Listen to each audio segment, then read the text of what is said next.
For many of us, summertime means fun time because during the summer months there are lots of events going on for people of all ages. For instance, right here in our own area of Central Texas, there is the annual Margarita and Salsa Festival, which will be taking place in a couple weeks at the Extraco Event Center. Tickets are $25 in advance and $30 on the day of the concert, unless you'd like to purchase a VIP table, which goes for a whopping $1,500.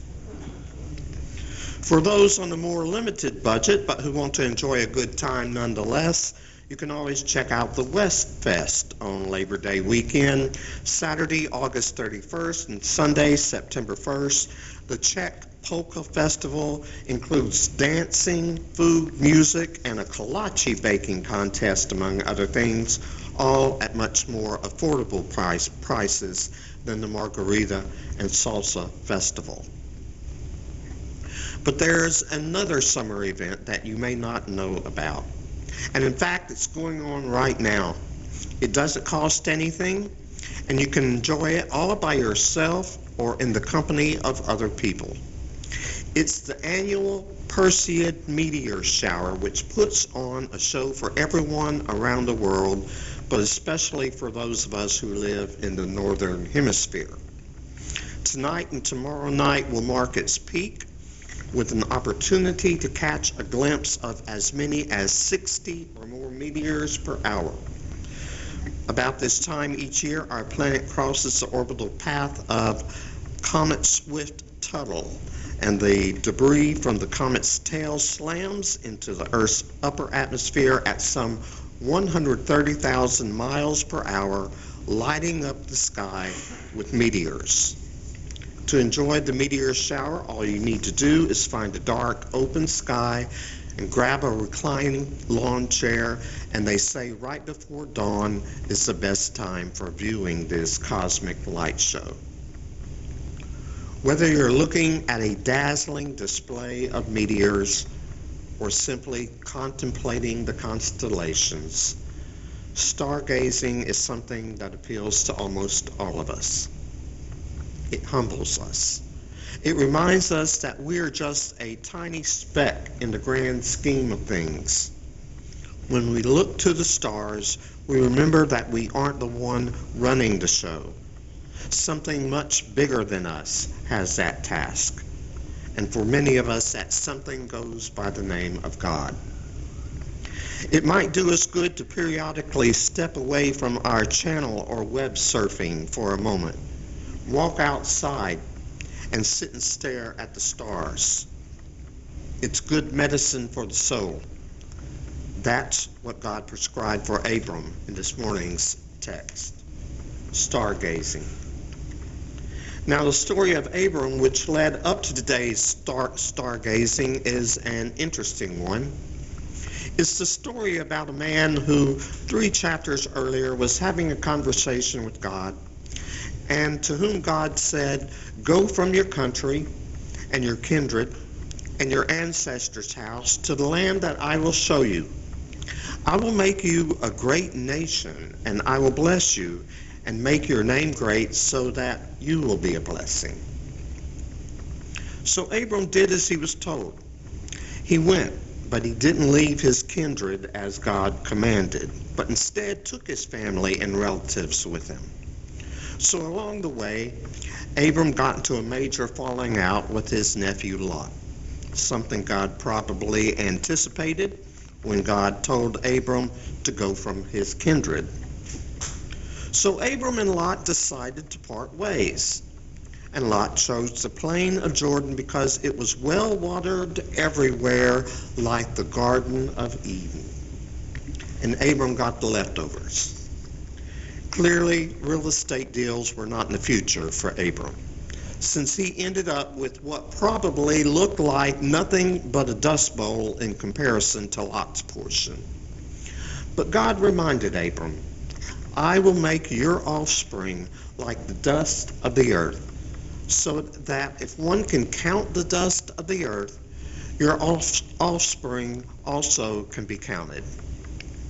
So time progressed. And although Abram wasn't that good in the area of real estate, he was at least smart enough to realize that the odds were against God making good on the promise that Abram would have lots of offspring. You see, his wife Sarai was unable to bear children. So the two of them, realizing that they weren't getting any younger and growing a little impatient, decided to take matters into their own hands. And one day Sarai told Abram he could use her handmaid, Hagar, to father a child, which he gladly obliged. And in time, Hagar gave birth to a son named Ishmael. And none of this was in God's plan for Abram. And so in this morning's text, God took Abram out for a little bit of stargazing and a heart-to-heart talk. And in their conversation, Abram said, "You have given me no offspring, and so I had to take matters into my own hands, and now a slave born in my house is to be my heir." And so God replied, "This man shall not be your heir. No one but your very own issue shall be your heir." God brought him outside and said, "Look toward heaven and count the stars if you're able to count them." Then God said to him, "So shall your descendants be." 3 times God made the same promise to Abram. God promised a great many descendants. But Abram, being a bit of a control freak and impatient to boot, took matters into his own hands. Things weren't happening fast enough for Abram. After all, time was ticking away. But as he looked into the night sky, he forgot that he was talking to the one who, in a burst of creative energy, approximately 13.7 billion years earlier, was responsible for the birth of the stars he was looking at. And if God can give birth to a septillion stars, that's 1 followed by 24 zeros, from nothing but cosmic gas and dust, then God can surely give birth to a nation of people from a couple who have been having some trouble bearing children. But Abram forgot that. Abram forgot that God had a plan for his life. And Abram forgot that God had a strategy for achieving that plan. And so Abram felt the need to step in and take charge. But God reminded him of the plan by instructing Abram to cast his eyes upon the wonders of God's universe. God's plan for Abram was very simple and clear from the outset. I will bless you so that you will be a blessing. And it's the same plan that God has for you and me. God's plan for us is to be a blessing to others.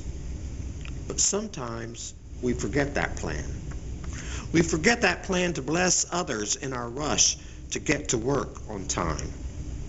And we forget that plan when we pay out our bills each month and little left over for ourselves, much less for anyone else.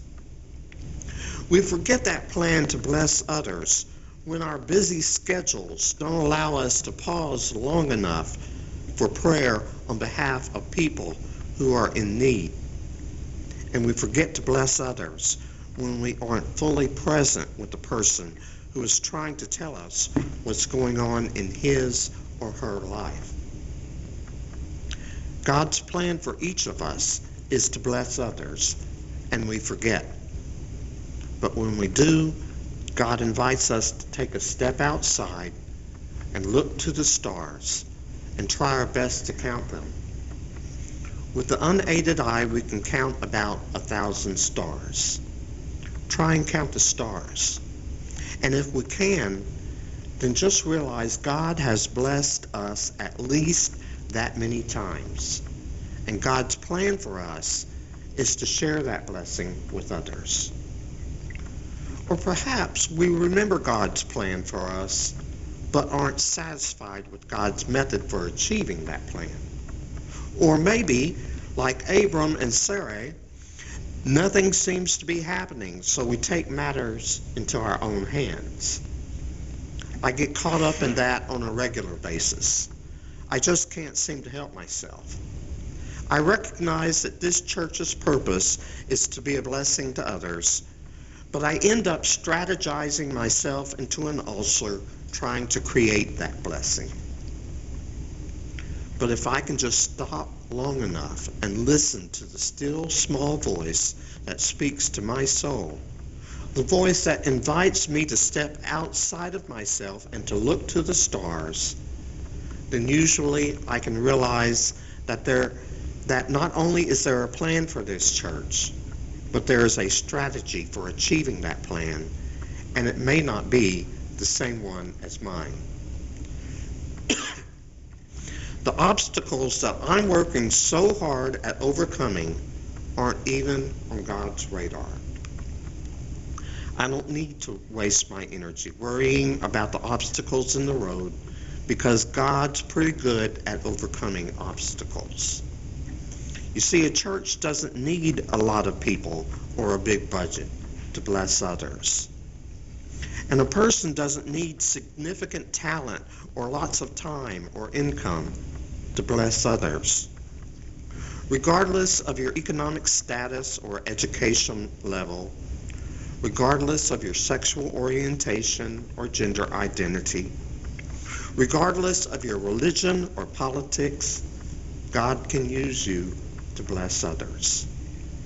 We simply need to be still and quiet long enough to hear God's words. And if we don't hear anything at all, then trust that there really is a plan, and we don't need to jump in and set things right. And if you need a reminder, then just look up to the stars and let them remind you that God is in control and all is well.